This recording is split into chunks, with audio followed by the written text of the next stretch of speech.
The Great Chaos of the Synod, Ordinary or Authentic Magisterium. Dear friends, the Remnant Newspaper, one of the most important Catholic traditional outlets in USA, published this article on mine on December 10th, 2024. You can find the link in description.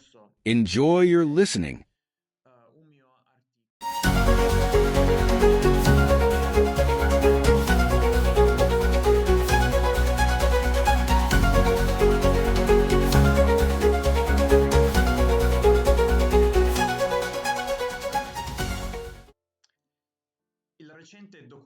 The recent final document of the Synod on Synodality has raised significant questions, particularly regarding its classification as part of the Pope's ordinary magisterium.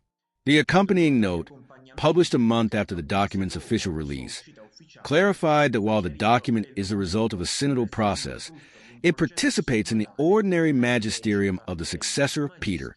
However, it also raises doubts about the coherence and effectiveness of this declaration within the life of the Church.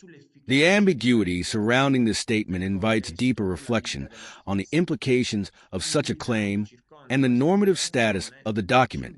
In this regard, the reflections of Luis Padilla, a well-known Chilean commentator and critic of Pope Francis, on the blog Mess in Latino, are particularly interesting.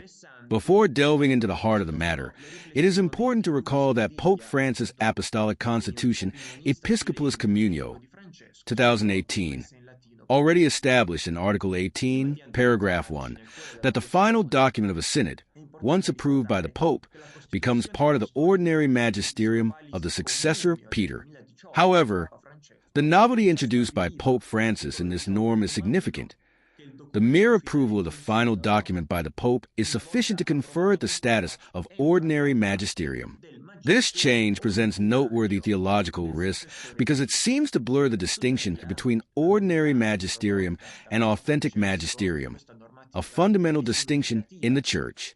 According to the definitions implied in Canon 747 to 755, ordinary magisterium refers to a type of infallible magisterium, meaning it cannot err on matters of faith and morals due to Christ's promise of divine assistance.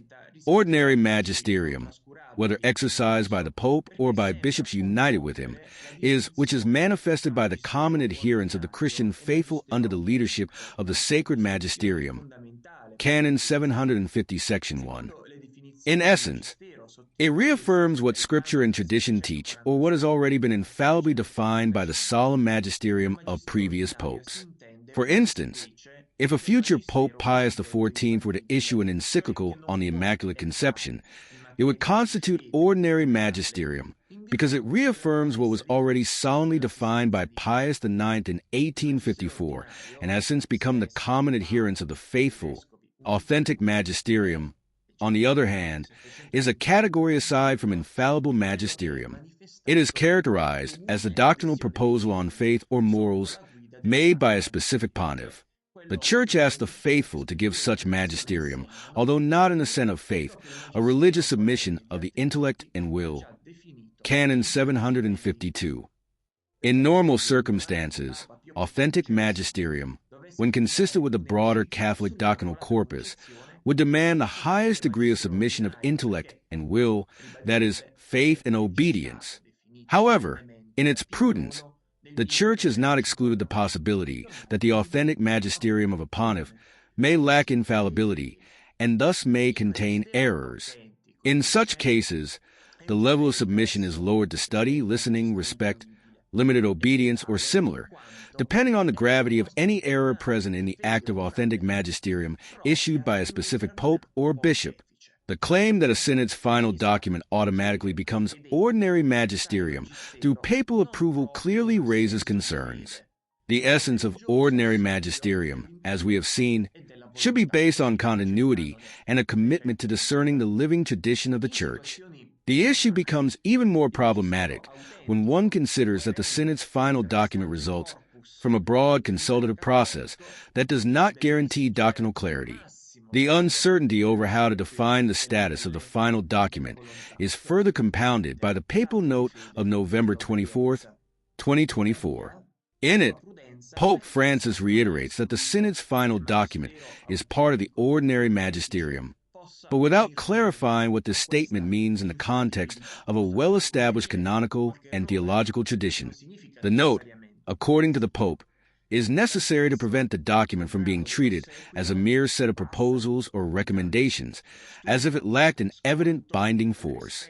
This papal intervention seems intended to forestall overly liberal interpretations, particularly by diocesan bishops, who might reduce the document to a mere list of suggestions with no obligation of implementation. Let us also recall that the Pope initially stated there was no need for any post-synodal apostolic exhortation, and that the final document stood on its own. However, as Badia aptly points out, the need for this note raises further questions. If the final document is already ordinary magisterium, why does the Pope feel the need to explicitly reaffirm it? His insistence suggests widespread confusion about its actual nature. The reality seems to be that the document has not been sufficiently understood, or, perhaps more troubling, that its nature and application remain unclear even to Pope Francis. The need for mediation and adaptation in various contexts, as emphasized in the note, indicates that the authority of the document is not as clear-cut as the Pope would like it to appear. The issue of editorial changes to the final document made after its initial publication on October 26, 2024, adds further complexity.